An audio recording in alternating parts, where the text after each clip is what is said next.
புனராகி சந்திக்க செய்த மகாபரி ஈவுகளுக்காய் நன்றி துதிக்கிறோம். மட்டுமே கத்தாவே விசுவாஸ் நடக்கலாம் பொறுத்து பண்ணினால் துதிக்கிறோம்.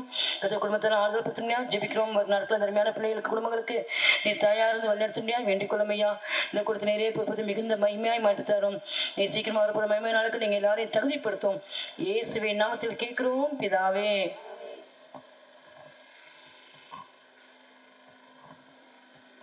கர்த்தருடைய பரிசுத்த நாமத்துக்கு மகிமை உண்டாவதாக.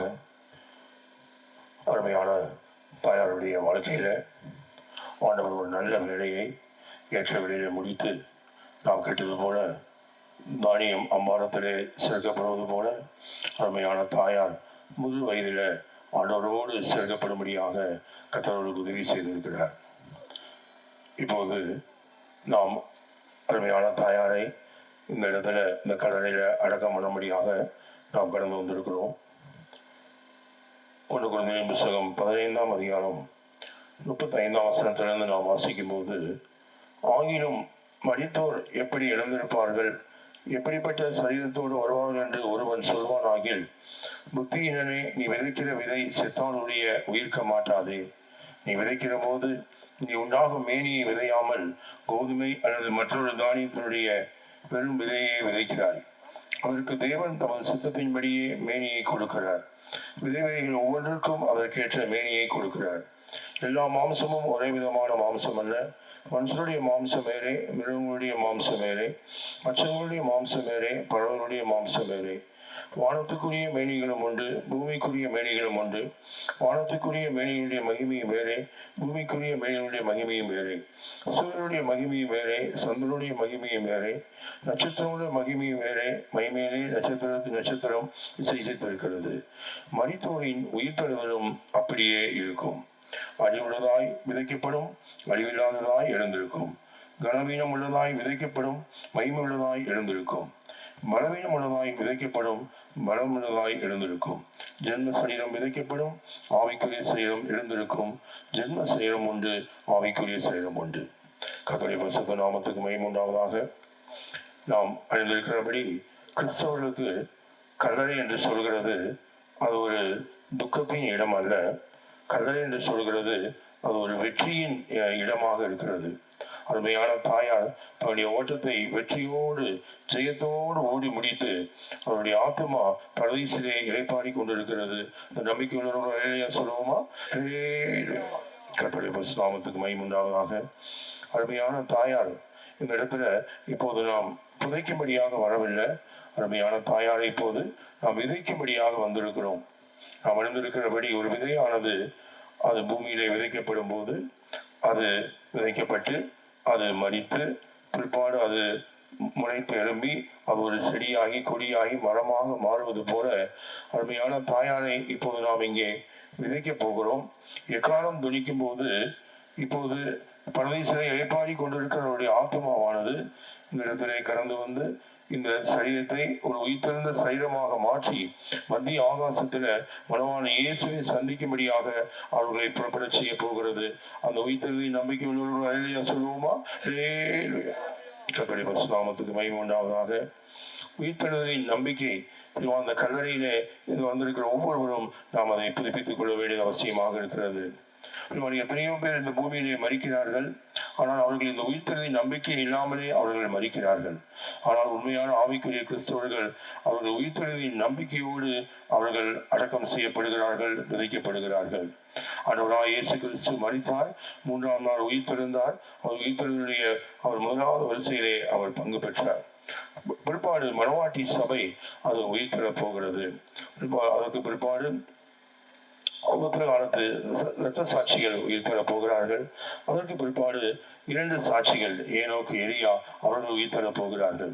பிற்பாடு பழைய ஏற்பாட்டு பரிசுத்தவான்களும் பொதுவான இரத்த சாட்சிகளும் கூட இந்த பூமியிலிருந்து உயிர் தரப் போகிறார்கள். அதற்கு பிற்பாடு பாவிகளும் கூட உயிர் தரப் போகிறார்கள். அதற்கு முன்பதாக ரட்சிக்கப்பட்டவர்களும் கூட உயிர் தரப் போகிறார்கள். இப்படியாக இந்த பூமியிலே பிறக்கிற எல்லா மனிதர்களுக்கும் உயிர் தருதல் உண்டு.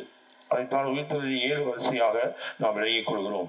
அருமையான தாயார் அவர்கள் மனவாட்டி சபையுடைய அந்த முதல் பலனான மனவாட்டி சபையுடைய உயிர்த்தெழுதலிலே அவர்கள் பங்கு பெறக்கூடிய பாக்கியத்தை ஆண்டவர்களுக்கு தந்திருக்கிற விசுவாசிகளோட அருளே சொல்லுவோமா? அதைத்தான் அங்கே அப்போஸ்தலனாகிய பவுல் அங்கே 1:15-42 அதை பற்றி சொல்லும் போது, மரித்தோரின் உயிர்த்தெழுதலும் அப்படியே இருக்கும், அழிவுள்ளதாய் விதைக்கப்படும், அழிவில்லாததாய் எழுந்திருக்கும் என்று சொல்கிறார். இப்போது இந்த சரீரம் ஒரு அழிவுள்ள சரீரமாக இங்கே இது விதைக்கப்பட போகிறது. ஆனால் இது அழிவில்லாததாய் எழுந்திருக்கவும் போகிறது. அது எப்படி அந்த அறியாமையை அது பெற்றுக்கொண்டது? 2 தீமோத்தேயுவின் புத்தகம் 1ஆம் அதிகாரத்தில் 10ஆம் வசனத்தை நாம் வாசிக்கும் போது, அவர்கள் கேட்டதான் அந்த சுவிசேஷமானது அவர்களை ஒரு அறியாமையை பெற்றுக்கொள்ளும்படியாக உதவி செய்தது. இந்த பூமியிலே பிறந்து அவர்கள் ரட்சிக்கப்பட்டு ஞானஸ்நானம் எடுத்து அபிஷேகம் பெற்று இந்த பரிசுத்தமான ஐக்கியத்திலே அவர்கள் கூட்டங்களுக்கு கடந்து வந்து அவர்களுக்கு கேட்டதான சத்தியங்கள் உபதேசங்களானது அவர்களுக்கு ஒரு அறியாமையை பெற்றுக்கொள்ள அது உதவி செய்திருக்கிறது. அருமையான தாயார் அவர்கள் கடைசி வரை அவர்கள் முடியாத நேரத்திலும் கூட பரிசுத்தவானுடைய புத்தகங்களை அவர்கள் கேட்டு பாடல்களை கேட்டு இப்படியாக கடைசி வரை அந்த சத்தியத்துக்கு தங்களை ஒப்பு கொடுத்து ஜீவித்தார்கள். அந்த சத்தியம்தான் அவர்களை எப்படிமான ஒரு அறியாமையை பெற்றுக்கொள்ள அது உதவி செய்திருக்கிறது. அங்கே 43ஆம் வசனத்தை நாம் வாசிக்கும் போது, இந்த சரீரம் இரண்டாவதாக இது கனவீனம் உள்ளதாய் விதைக்கப்படும், ஆனால் மகிமை உள்ளதாய் அது எழுந்திருக்கும் என்று அங்கே பவுல் சொல்கிறார். இந்த சரீரம் ஒரு கனவீனம் உள்ளதான சரீரம் தான், ஆனால் இது மகிமை உள்ளதாக எழுந்திருக்கும் என்று அங்கே பவுல் சொல்கிறார். அருமையான தாயார் அந்த மகிமையை எப்படி பெற்றுக் கொண்டார்கள்? நாம் கேட்டது போல சத்தியத்துக்காக, கர்த்தருடைய வீட்டுக்காக, கர்த்தருடைய ஜனத்துக்காக, அழிந்து போற ஆத்துமாக்களுக்காக அவர்கள் பலவிதமான பாடுகளை இந்த சரீரத்திலே அவர்கள் ஏற்றுக்கொண்டார்கள். 1 பேதுரு 4ஆம் அதிகாரம் 13ஆம் வசனத்தில் நாம் வாசித்து அறிகிறது போல, அவருடைய மகிமை வெளிப்படும்படிக்கு அவருடைய பாடுகளுக்கு நீங்கள் பங்காளிகளானால் சந்தோஷப்படுங்கள் என்று பேதுரு அப்போஸ்தலன் எழுதுகிறார். இந்த பூமியிலே வாழ்ந்த நாட்களிலே அவர்கள் பலவிதமான பாடுகளை, கஷ்டங்களை இந்த சரீரத்தில் ஏற்றுக்கொண்டார்கள். அவர்கள் பட்டதான பாடுகள் நிமித்தமாக அவர்கள் மகிமையாக எழுந்திருக்க போகிறார்கள். விசுவாசிகள் நடுநிலையா சொல்லுவோமா? கர்த்தருடைய நாமத்துக்கு மகிமை உண்டாவதாக. கடைசியாக அங்கே பவுல் சொல்கிறார், பலவீனம் உள்ளதாய் அது விதைக்கப்படும், அது பலமுள்ளதாய் இருந்திருக்கும் என்று சொல்கிறார். அருமையான தாயார்கள் என்றைக்கு பரிசுத்தவான் அபிஷேகத்தை பெற்றுக் கொண்டார்களோ அவருடைய ஆத்மாவில உள்ளான மனுஷன்ல ஒரு பிறப்பை பெற்றார்கள். நாளுக்கு நாள் ஆவியானவருக்கு இடம் கொடுத்து, அபிஷேகத்துக்கு இடம் கொடுத்து, அந்த சரீரமானது, அந்த உள்ளான மனுஷனானது அது மறுரூபத்திலிருந்து மறுரூபத்துக்கு அது கடந்து போகக்கூடியதாக காணப்பட்டது. பரிசுத்தவான் அபிஷேகத்தின் மூலமாக அவர்கள் பலத்தின் மேல் பலனை பெற்றுக் கொண்டார்கள். இந்த பூமியிலே வாழ்ந்த நாட்களிலே நாம் சாட்சியை கேட்டது போல அதிகாலை சோத்திர ஜெபத்தை அவர்கள் தவறவிட்டதே இல்லை. அதிகாலையிலே என்னை தேடுகிறவர்கள் என்னை கண்டறிவார்கள், காலைதோறும் அவருடைய கிருபை புதியதா இருக்கிறது என்று நாம் வேதத்தில் வாசிக்கிறோம். அருமையான தாயார் அதிகாலை தோறும் கர்த்தரை தேடி கர்த்தரிடத்திலிருந்து கிருபையை பெற்று போல் தீமோத்தேயுக்கு சொல்கிறது போல, என் குமாரனாய் தீமோத்தேயுவே நீ கிருபையில் பலப்படு என்று சொல்கிறது போல, அருமையான தாயார் ஒவ்வொரு நாளும் அதிகாலையில் கர்த்தரை தேடி கிருபையை பெற்று அதனை பலப்பட்டார்கள். பரிசுத்தவான் அபிஷேகத்தின் மூலமாகவும் அவர் பலத்தின் மேல் பலனை அறிந்து கொள்ளக்கூடியதாக அவர்கள் மாறினார்கள். மாத்திரமல்ல, நாம் சாட்சியில் கேட்டது போல அவர்கள் கண்ணீரோடு செபிக்கக்கூடிய அனுபவத்தை உடையவர்களாக இருந்தபடியினால் அவர் பலத்தின் மேல் பலன் அடைந்து அவர்கள் தேவ சன்னிதியிலே போய் காணப்படக்கூடிய அந்த பாக்கியத்தை அவர்கள் பெற்றுக் கொண்டார்கள். அப்படிமான இந்த பூமியில ஜீவிக்கிற நாமும் கூட, இந்த இடத்துல வந்திருக்கிற நாம் ஒவ்வொருவரும் கூட அந்த பரிசுத்த வேதாகம சத்தியத்தை கேட்பதில் மாத்திரமல்ல, அதன்படி ஜீவிக்கும்படியாய், சத்தியத்தை கை கொண்டு ஜீவிக்கும்படியாய், சத்தியத்துக்கு கீழ்ப்படிந்து ஒப்பு கொடுத்து ஜீவிக்கும்படியாக நம்மை சமர்ப்பிக்க வேண்டியது அவசியமாக இருக்கிறது. அப்போதுதான் ஒரு அறியாமையை நாம் பெற்றுக்கொள்ள முடியும். கர்த்தருக்காக, சத்தியத்துக்காக, அழிந்து போன ஆத்மாக்களுக்காக, கர்த்தருடைய வீட்டுக்காக, ஊழியர்களுக்காக நாம் இந்த சரீரத்தை பாடுகளை சந்தோஷமாக ஏற்றுக்கொள்ளும் போதுதான் நாம் அந்த மகிமையை நாம் பெற்றுக்கொள்ள முடியும். பரிசுத்தவான் அபிஷேகத்தின் மூலமாக அவர்கள் பலனை பெற்றுக் கொண்டது போல நாமும் ஒவ்வொரு நாளும் பரிசுத்தாவின் நிறைவுக்கு இடம் கொடுத்து பரிசுத்தவான் அபிஷேகத்திலே நிறைந்து உள்ளான மனுஷனே நாம் பலத்தின் மேல் பலனை பெற்றுக் கொள்ள வேண்டும். ஒரு கோடி ஒரு அடைகோழியின் கீழே இருக்கிறதான ஒரு முட்டையானது 21 நாள் அந்த அடைகோழியின் அந்த சிறகின் கீழே காணப்பட்டு 21வது நாளிலே அந்த முட்டை உடைந்து ஒரு கோழி குஞ்சு வெளிவருகிறது என்று நாம் அறிந்திருக்கிறோம். அந்த 21 நாட்களும் அந்த அடைகோழியினுடைய அந்த செட்டையின் கீழே ஒரு வெப்பம், ஒரு சூடு அந்த முட்டைக்கு கிடைக்கிறபடியினால் அந்த சூட்டில, அந்த வெப்பத்துல, அந்த முட்டைக்குள்ள பிரிமானிலே ஒரு குஞ்சு அது உருவாகி 21வது நாளிலே அந்த கோழி குஞ்சு வெளியிலே வருகிறது. அதை போலத்தான் பிரியமானவர்களே, இந்த பூமியிலே ஜீவிக்கிற நாட்களில் இந்த கிருபையின் காலத்திலே பரிசுத்த ஆவியானவரின் அபிஷேகத்தை ஒவ்வொரு நாளும் புதுப்பித்துக் கொண்டு பரிசுத்த ஆவியானவரின் நடத்திப்புக்கு கீழே இருந்து அந்த அபிஷேகம், அந்த சூடு, அந்த வெப்பத்தின் கீழே இருந்து அந்த இடத்தின்படியே நாம் ஜீவித்து அறிந்த சத்தியத்தின்படி, உபதேசத்தின்படி உண்மையுத்தமா ஜீவித்து பரிசுத்தவான்கள் நமக்கு தருகிற ஒழுங்கல் பிரமாணத்தின்படி உண்மையுத்தமா ஜீவித்து அந்த சூட்டை, அந்த வெப்பத்தை நாம் காத்துக்கொள்ளும் போது, எக்காலம் துணிக்கும் போது இந்த மண்ணான சரீரமும் கூட பிரிவானிலே ஒரு மகிமையான சரீரமாக, உயிர்த்தெழுந்த சரீரமாக விண்ணிலே பறந்து சென்று மனவாளி இயேசுவை சந்திக்க போகிறது. அந்த நம்பிக்கை சொல்லுவோமா? இதுதான் நம்முடைய உயிர்த்தெழுதலின் நம்பிக்கையா இருக்கிறது.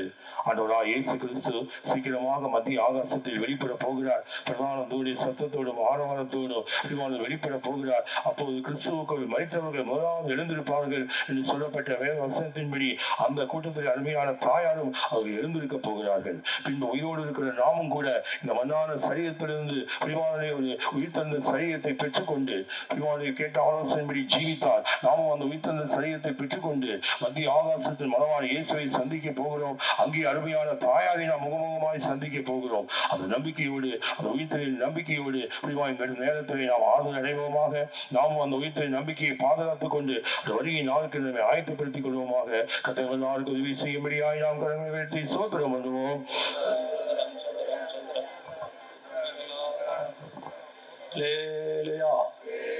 இப்பொழுது சரீரத்தை பார்க்கிறோம் பாருங்கள். இப்பொழுது நம்ம குழிக்குள்ள இந்த சரீரத்தை இறக்க போறோம். கடைசியா பார்க்கறவங்களா இருப்பார்.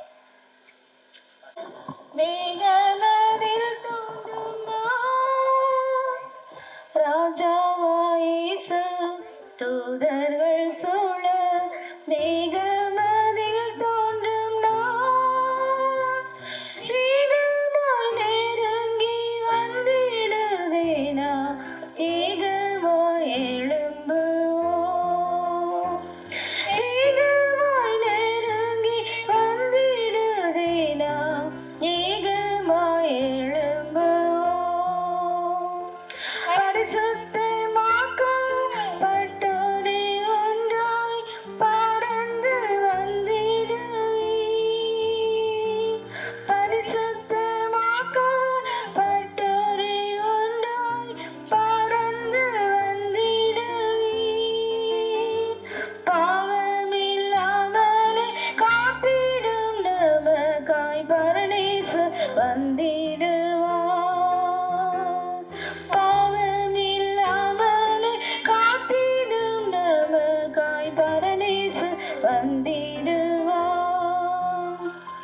கர்த்தருக்குள்ளே நித்திரையானோர் காகரம் தொனிக்கவே கர்த்தருக்குள்ளே நித்திரையானோர் காகரம் தொனிக்கவே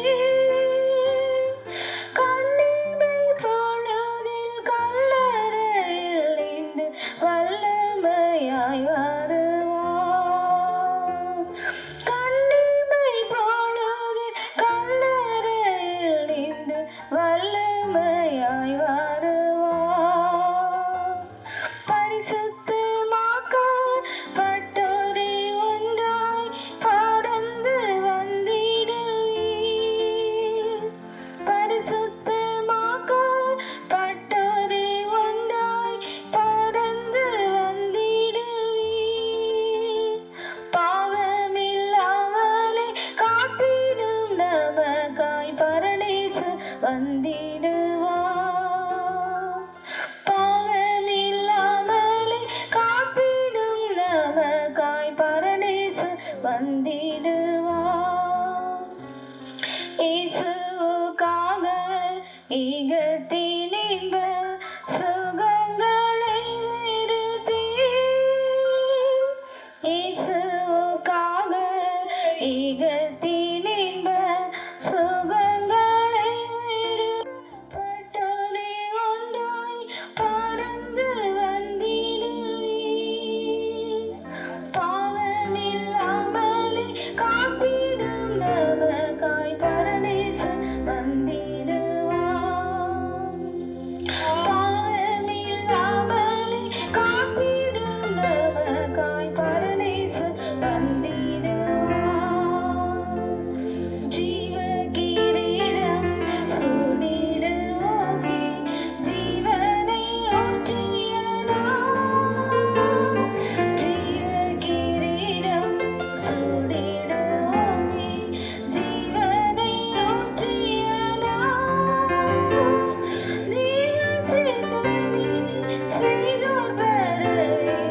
வந்திடுவார். பாவமில்லாமலே காத்திடும் நமக்காய் பரநேசு வந்திடுவார்.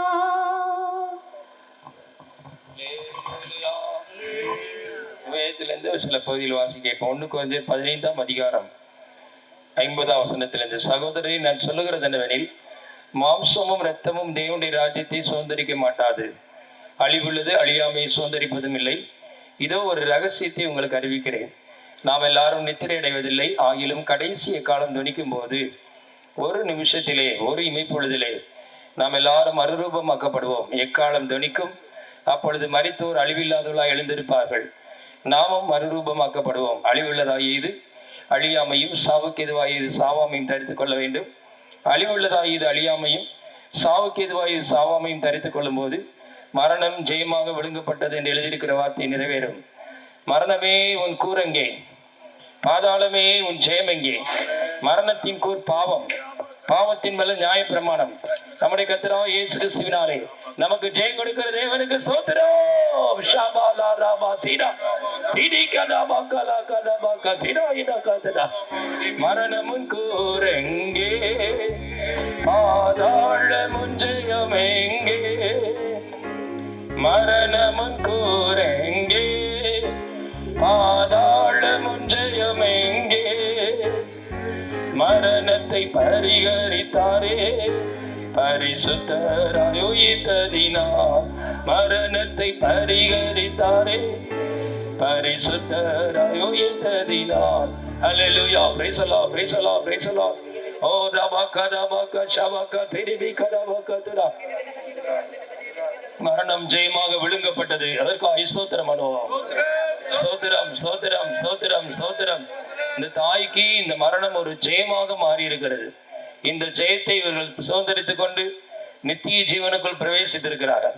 இதே போல நம்மையும் கர்த்தர் ஜெயாலியாய் மாற்ற போகிறார். அதற்காக ஸ்தோத்திரம் பண்ணுவோம். அழிவுள்ளது அழியாமையை சுதந்திரிக்க போகிறது, கனவீனம் உள்ளது மகிமையாய் மாறப் போகிறது, பலவீனமானது சரம் பலமுள்ளதா எழுந்திருக்க போறது. அதுக்காக ஸ்தோத்திரம் பண்ணுவோம். கர்த்தர் தந்ததான உயிர்த்தெழுதலின் நம்பிக்கைக்காக ஸ்தோத்திரம் பண்ணுவோம்.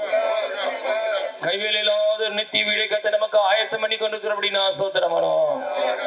வெகு சீக்கிரத்துல நாமும் இந்த தாயாரை மத்திய ஆகாயத்துல காண்போம். அதற்காக ஸ்தோத்திரம் பண்ணுவோம். அந்த அழிவில்லாத நித்திய வீட்டுக்கு நம்ம இங்க ஆயத்தப்படுத்த முடியாது. ஸ்தோத்திரம் பண்ணுவோம். துக்கத்திற்கு குடும்பத்தை ஆறுதல் படுத்த முடியாது. ஸ்தோத்திரம் பண்ணுவோம். வசனம் கேட்ட எல்லாரையும் ராஜ்யத்துக்கு தகுதிப்படுத்த முடியாது. ஸ்தோத்திரம் பண்ணுவோம். இந்த காணை கர்த்தரே நடத்தும்படினால் எல்லா கன துதி மகிமை அவருக்கே செலுத்தி ஸ்தோத்திரம் பண்ணுவோம். ஹல்லேலூயா, ஹல்லேலூயா, ஹல்லேலூயா. பரிசுத்த பிதாவே, உமக்கு நன்றியோடு ஸ்தோத்திரம். கர்த்தாவே, ஒருவருக்கும் கிடைக்காத பாக்கியத்தையும் சிலாக்கியத்தையும் பரலோக சந்தோஷத்தை அனுபவிக்கும்படியாய் கர்த்தர் தாயோட ஜீவித்து செய்த எல்லா நன்மைகளுக்காய் ஸ்தோத்திரம். அவர் இந்த உலகத்தில் இருக்கும்போது ஒரு வைராக்கியமான ஜீவியம் செய்ய, ஒரு பரிசுத்தமான ஜீவியம் செய்ய, கர்த்தரை அதிகமாய் நேசிக்க, கர்த்தரை சேவிக்க, கர்த்தருடைய ரூபத்தின்படி மாற கர்த்தர் உதவி செய்தபடியா அவரை ரட்சித்து கர்த்தர் ஞானசானம் எடுக்கும், அபிஷேகம் பெறவும், கர்த்தர் அநேகம் ஜனங்களுக்குள்ளே ஒரு மாதிரியான ஜீவியம் செய்யவும், தெய்வீக சுபாவத்தை வளரவும், கர்த்தர் அநேகருக்கு சாட்சியான ஒரு ஜீவியம் செய்யும். கர்த்தர் தாய் கொடுத்தான பிரதான பாக்கியத்துக்காய் ஸ்தோத்திரம். அவருடைய கடைசி முடிவுடன் நல்ல போராட்டத்தை போராடி ஓட்டத்தை ஓடி விசுவாசத்தை காத்துக்கொண்டு அவருடைய ஜெயத்தோடு ஓடி முடிக்க கர்த்தர் உதவி செய்தபடியால் உமக்கு ஸ்தோத்திரம். அவருடைய உலகத்தில் இருந்த நாளெல்லாம் அவருடைய வேறுபாட்டின் ஜீவத்தை செய்து அநேகருக்கு ஆசீர்வாதமாய் நம்பிக்கையுள்ளவராய் காணப்படத்துக்கு விதத்தை கர்த்தர் செய்த எல்லா நன்மைக்காய் ஸ்தோத்திரம். துக்கத்திடிக்கின்ற கர்த்தர் ஒவ்வொருவரையும் கர்த்தர் ஆறுதல் படுத்தும். இன்னும் கர்த்தாவே அதிகமாக கர்த்தாவே இந்த நாட்களில் கர்த்தரை தேடவும், கர்த்தரை நேசிக்கவும், கர்த்தருடைய அன்பிலே நிலைத்திருக்கவும், அவர்கள் போன பாதையிலே அவங்க எல்லாரும் கடந்து போக கர்த்தர் உதவி செய்யும். தாழ்த்தி உள்ள கரங்களை தருவோம். இயேசுவின் நாமத்துக்கு கேட்கிறோம் பிதாவே. நம்முடைய கர்த்தராகிய இயேசு கிறிஸ்துவின் கிருபையும் பிதாவாகிய தேவனுடைய அன்பும் பரிசுத்த ஆவியானவருடைய ஐக்கியமும் நம் அனைவரோட விசேஷமாக இந்த தாய் இந்த கூட்டத்தார் குடும்பத்தார் அனைவரோடு கர்த்தர் வரைக்கும் கூடியிருப்பதாக. அல்லேலூயா, அல்லேலூயா.